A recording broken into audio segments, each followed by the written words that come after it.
1, 2, 3, start. தேர்நாய் மதுவுக்கு அடிமையாகிவிட்டால் மன அபாவம். என் தமிழினம் இந்த மோசமான நோயிலிருந்து மீண்டெழவே முடியாதா என்ற அச்சம் என் மனதை அலைத்தடிக்கிறது. ஒரு தனி மனிதன் தள்ளாடும் போதே ஒரு குடும்பம் தள்ளாடுகிறது. ஒரு குடும்பம் தள்ளாடும் போதே ஒரு சமூகம் தள்ளாடுகிறது. ஒரு சமூகம் தள்ளாடும் போதே ஒரு நாடே தள்ளாடுகிறது.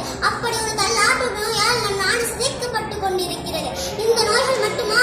பாதம் கட்டிய நோய், பருப்பு இறக்குமதி நோய், சுடுகாடு கட்டிய நோய், மணற்கொள்ளை நோய், மாட்டுத்தீவன நோய், வங்கிக்கடல் நோய், சிமெண்ட் இறக்குமதி நோய், நிலக்கரி நோய், கற்குண்டுகளை களவாடி நோய், ஸ்பெக்ட்ரா நோய் என பட்டியல் போட்டால் பக்கவாதமே வந்துவிடும்.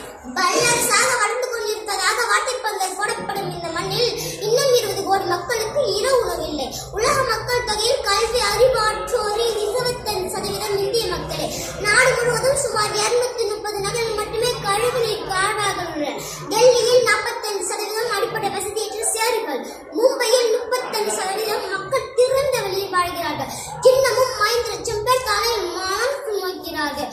ஒரு பக்கம் பசித்தவனுக்கு உணவில்லை, இன்னொரு பக்கம் 50 மில்லியன் டன் உணவுப் பொருட்கள் சேமிக்கையில் பயன்படுத்தாமல் வீணாகிறது.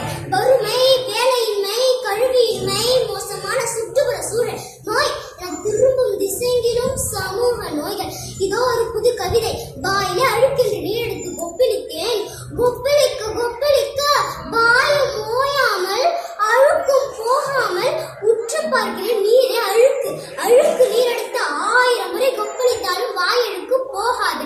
500 ரூபாய் நோட்டுக்காகவும் 200 மில்லி சாராயத்துக்காகவும் ஒரு பிரியாணி பொட்டலத்துக்காகவும் தன் சாதிக்காரன் என்ற அபிமானத்துக்காகவும் வாக்களித்து தேர்ந்தெடுத்தால் நமது எந்த நோயும் ஒரு நாளும் தீராது. சாக்கடை மூக்கை பிடிப்பதால் அசற்றம் நாற்றம் போகாது. அடுத்த தலைமுறைக்கு ரோல் மாடலாக காந்தியும் நேருவும் காமராசரும் தான் இருக்க வேண்டும் என்பதல்ல. மாணவர்களாகிய நாமே அடுத்த தலைமுறைக்கு ரோல் மாடலாக அரசியலில் இருக்கலாமே. நாம் அரசியலில் இருந்தால் அரசியலுக்கே மருத்துவம் பார்க்கலாம். ஆனால் அரசியல் மட்டும் ஆரோக்கியமாக அமர்ந்து விட்டால் சமூகத்தின் சகல நோய்களுக்கும் தானாகவே மருந்து வந்து சேரும். மக்கள் அனைவரும் நோயற்ற வாழ்வுடனும் குறைவற்ற செல்வத்துடனும் வாழலாம். நன்றி, வணக்கம்.